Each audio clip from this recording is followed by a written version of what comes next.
All right, so here we are again, doing another one for the teams. So we're going to team number 5 today. I know we're skipping 4.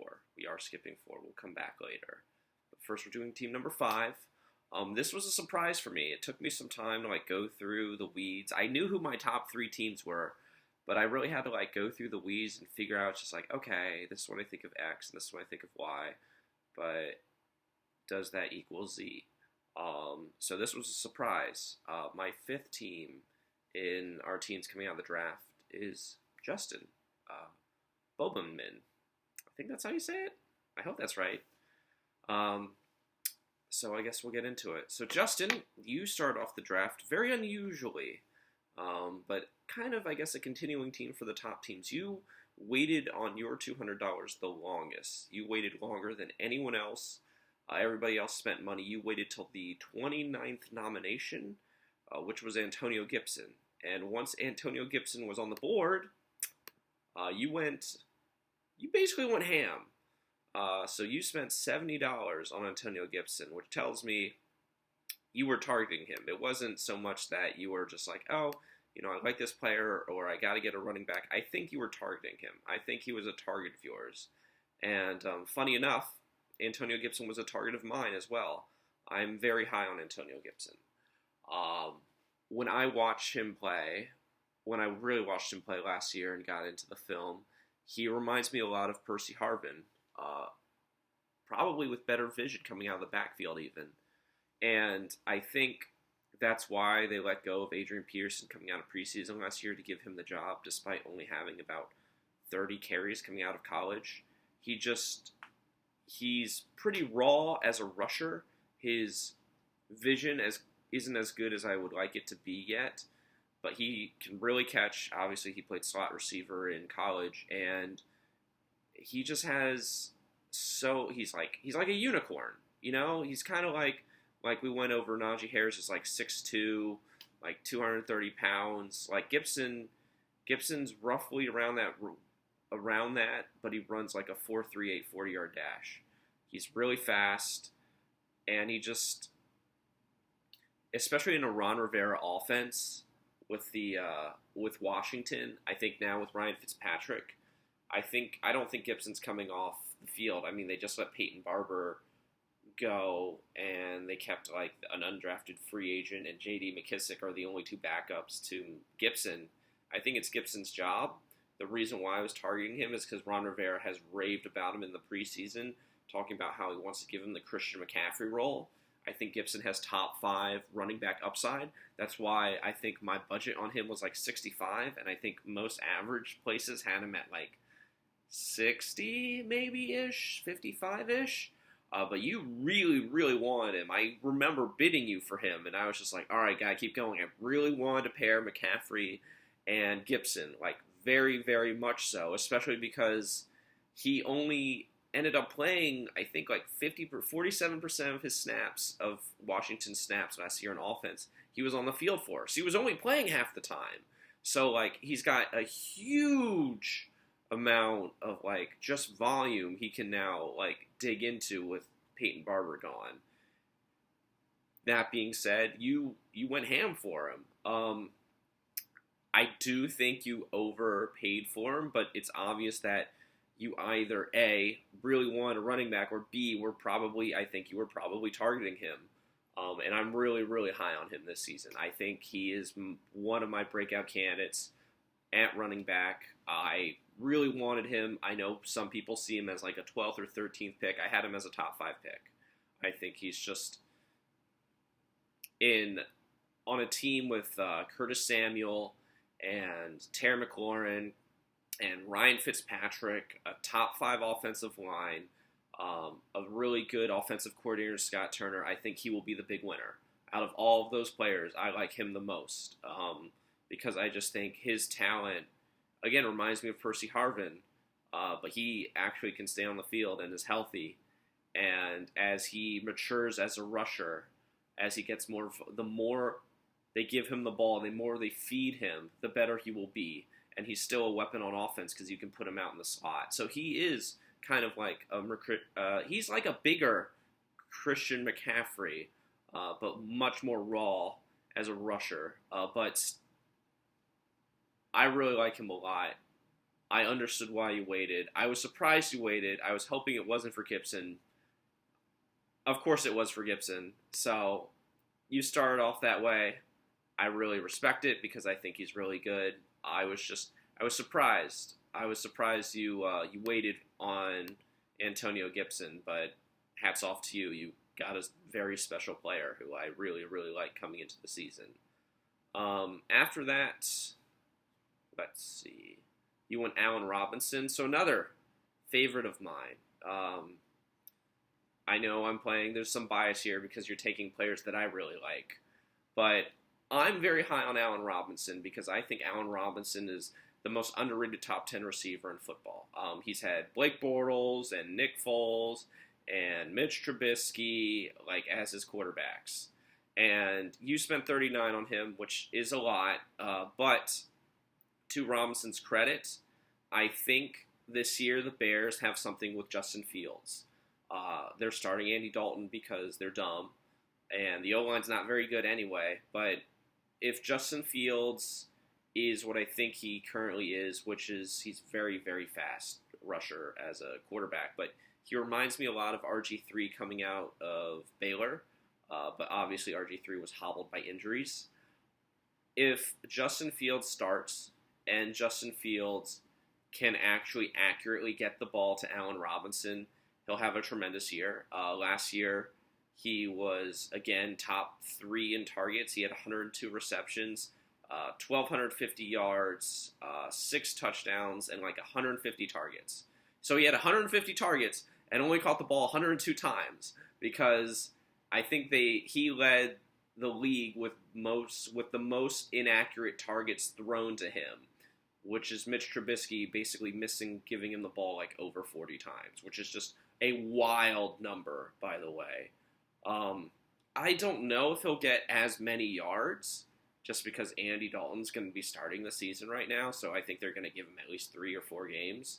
But I think he'll have more touchdowns, and he is in a contract here. He is on the franchise tag. He wants to get out of Chicago, and I think he's in for another big year. He's in the prime of his career. He never gets hurt.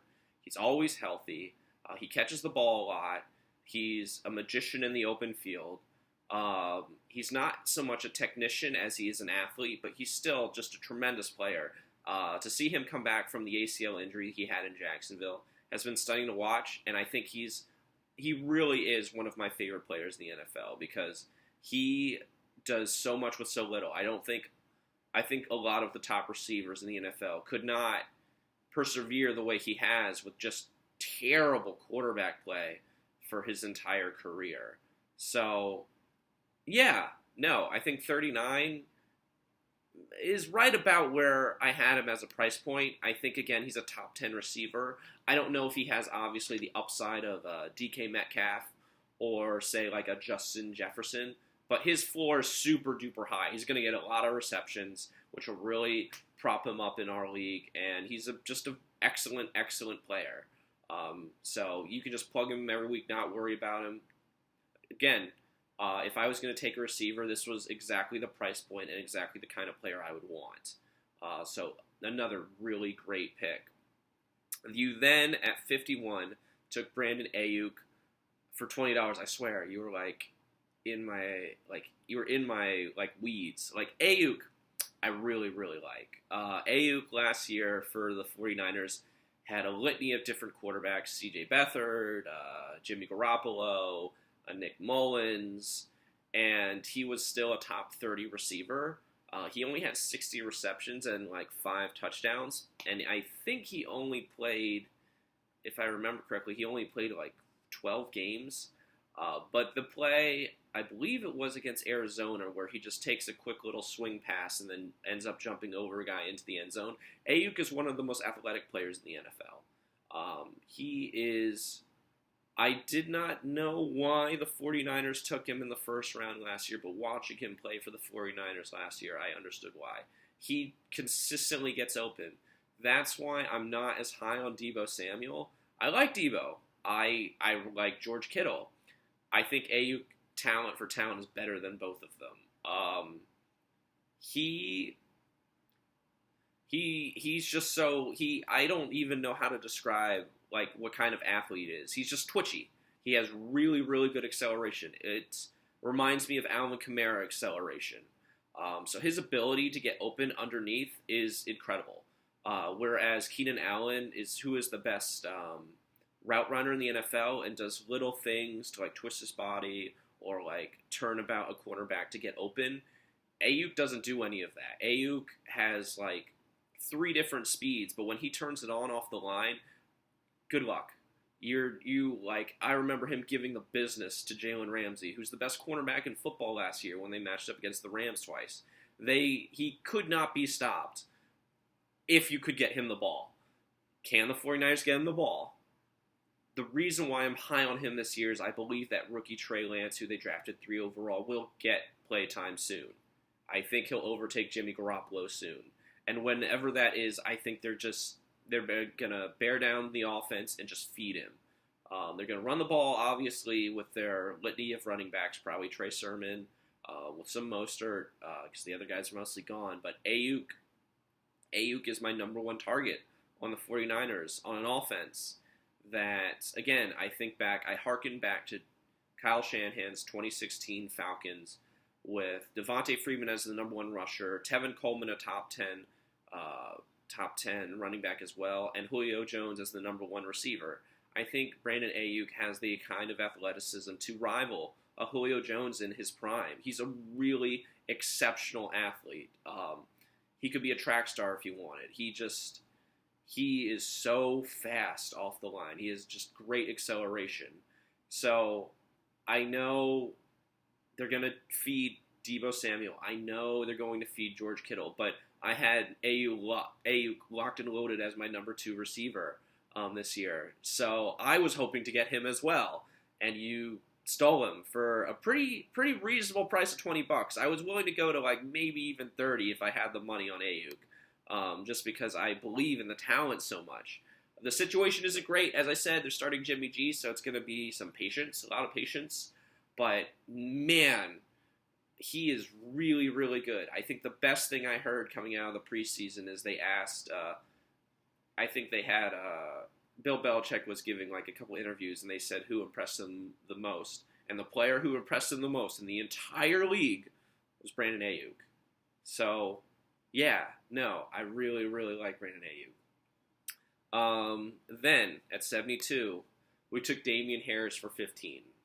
So, whereas I think you overpaid for Antonio Gibson, I think you severely underpaid for Damian Harris.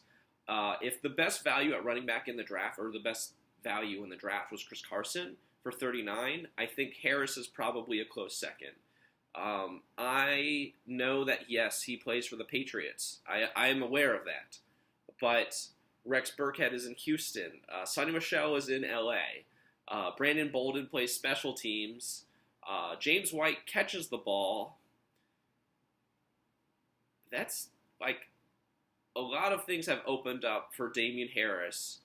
Cam Newton's not on the team anymore. So obviously, Cam got cut, and that makes Harris just such a... I thought you got him for cheap at 15 during the draft before Cam was cut. So I thought of him as like a $20, $22 player, maybe 25. And now, with Cam gone, I think he's like a $35 player. So you got a steal for 15. I know people are just like, oh, but Patriots running back, and they like committee. It's true. They do like committees. But talent is talent.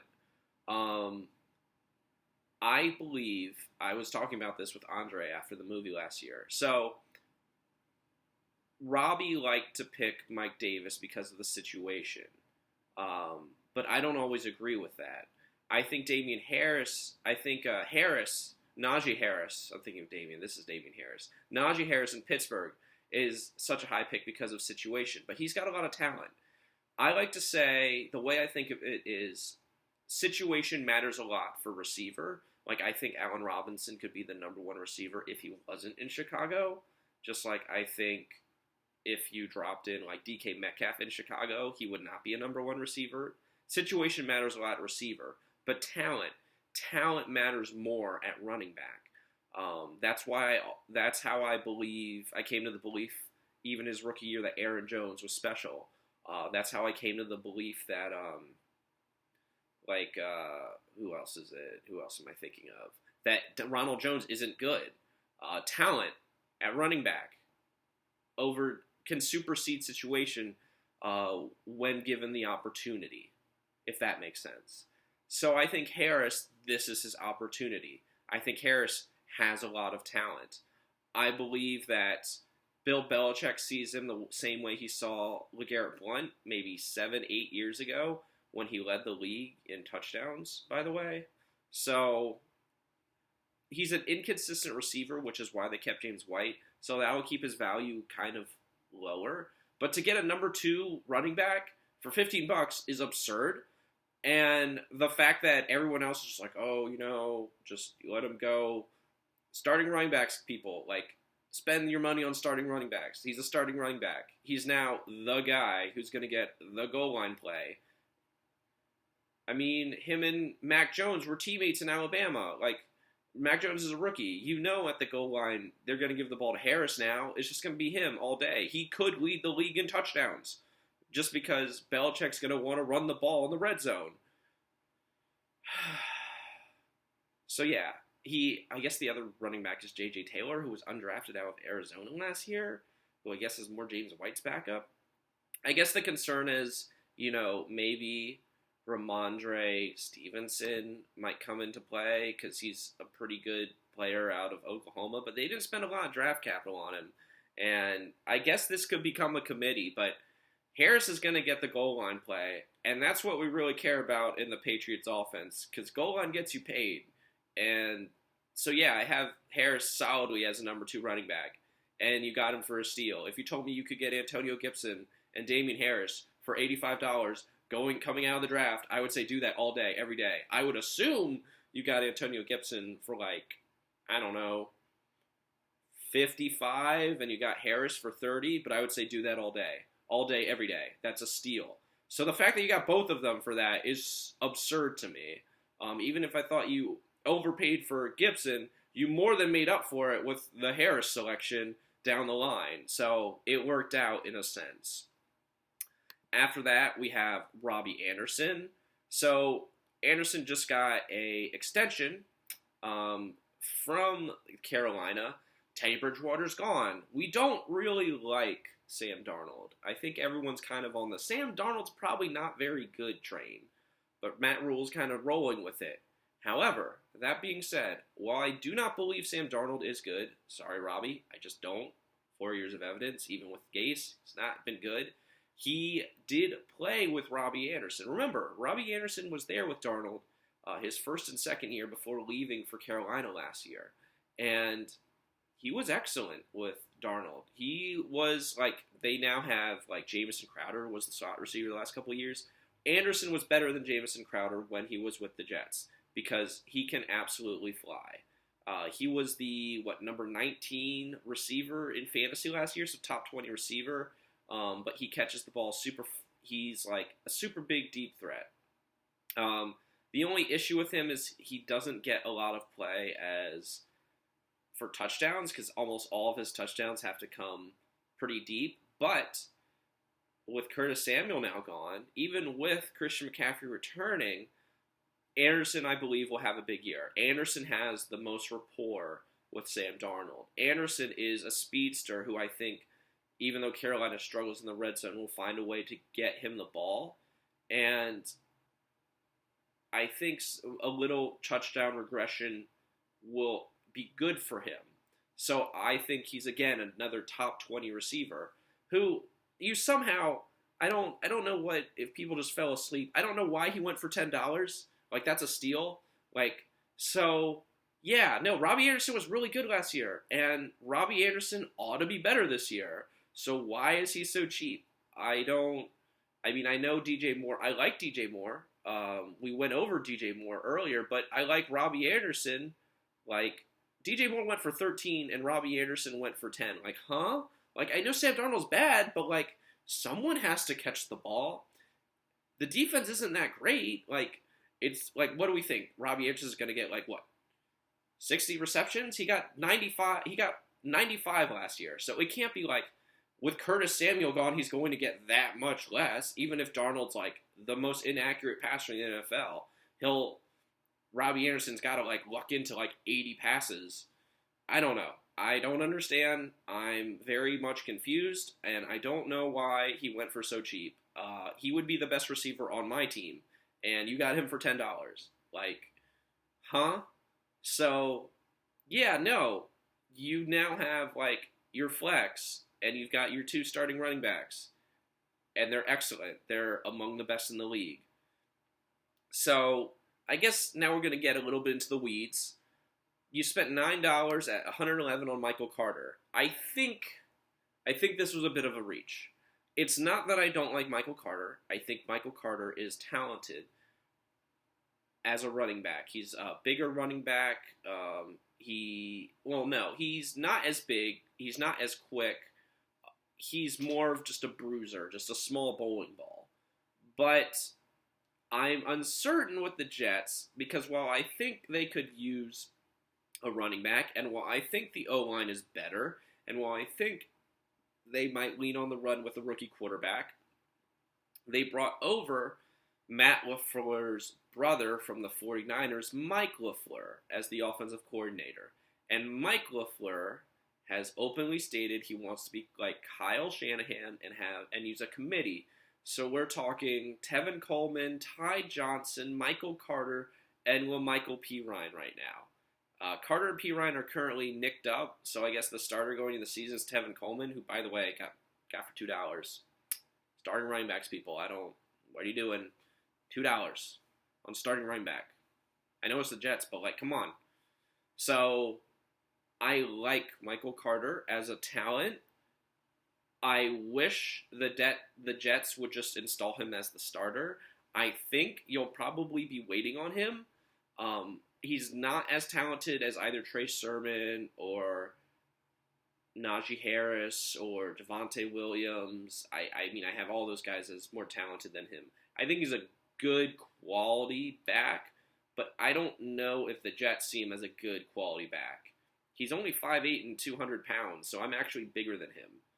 So, yeah, he's a good pass-catching back, but I don't know how much the Jets are going to use that. They need more of like he's a bruiser, but he's not a big guy. So and he's not fast. I like him because he's a rookie, he's a breakout candidate. I just think it was a little long and a little more than I would have liked to have spent. I'm just not very high on him. Not because both the situation and talent tell me that he might be on the bench the entire year. He might not take that starting job, which would be unfortunate, but them's the breaks. So after that, took Corey Davis at 114 for 7. I've been trying to trade for you for Corey Davis. You don't want to do it. I like Davis. I think it's a little odd that you doubled up on him with Michael Carter after taking Carter 3 picks before. Davis had his quote-unquote breakout last year. He had only 65 catches, but he was only like a handful of yards, maybe like 15, 16 yards short of 1,000. So he had like a good number of yards, but now he's the number 1 in the Jets. Jets aren't very good. They have a rookie quarterback, but they cleaned up the O-line. So that rookie kid, Zach Wilson, ought to get some time. Like, I really like the right tackle from Washington.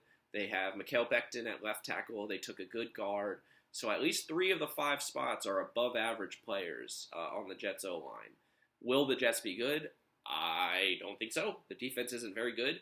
But that leads to shootouts, and shootouts are good for fantasy. So I like Corey Davis. I think he's more of a possession receiver. He was drafted way too high coming out of, 2017? He was like the 5th overall pick, the number 1 receiver taken. Way too high. But he looked good last year. He ought to be the number 1 receiver on the Jets until Elijah Moore. Elijah Moore's coming. This is me telling you. You don't know him. You don't know it yet. I'll get more into Elijah Moore later, but Elijah Moore is coming. But I think Davis for now, they signed him to a big deal. I think this is a low-scoring, run-first, probably offense with a rookie quarterback. So I guess maybe, hopefully Michael Carter pounces on that. I don't know. But I digress. Corey Davis will probably get like 75 catches and 1,000 yards, and that's really good depth for you. He's a good, solid player. This is more of a high ceiling, or this is more of a high floor, low ceiling kind of player. But I'm okay with that for depth. I think Davis is still young. We're going into his 5th year. So he has talent. He's always had talent. Can he put it all together? I don't know. But he will have the opportunity to do that on the Jets. Then we take Curtis Samuel to more picks later. I mean, I swear, you were just, whatever it was from like 104 to like 123, like you were dominant in this middle part of the draft. So there's 254 picks. This is literally right in the middle. And you were just like getting all these really good deals on players. You then took Curtis Samuel, who I just mentioned about Robbie Anderson. So now Curtis Samuel's in Washington, and I like him quite a bit. And Washington's going to throw more. So again, you have Robbie Anderson in Carolina. You took Antonio Gibson in Washington. You're now doubling him with Curtis Samuel. You have Michael Carter and Corey Davis. So you're taking like all these offenses that I think will be ascendant more so. I mean, the Jets aren't very good, but they can't be as bad as last year. That's what I mean by ascendant. I don't think they're going to be above average, but they ought to at least be average. Probably. But I like Curtis Samuel. He's got a lot of talent. I think that offense runs through Terry McLaurin. But if you're going to pay like $40 for like Terry McLaurin, I don't even know how much Sarah paid for him. I'm going to have to check. But you get Curtis Samuel for $8, I'll be like, that's a steal. That's like super cheap. Super duper cheap. So yeah, I think he's your like wide receiver tight end, or he's like your extra flex. I think he'll be right around where he was last year, just because last year he was dealing with Robbie Anderson and DJ Moore.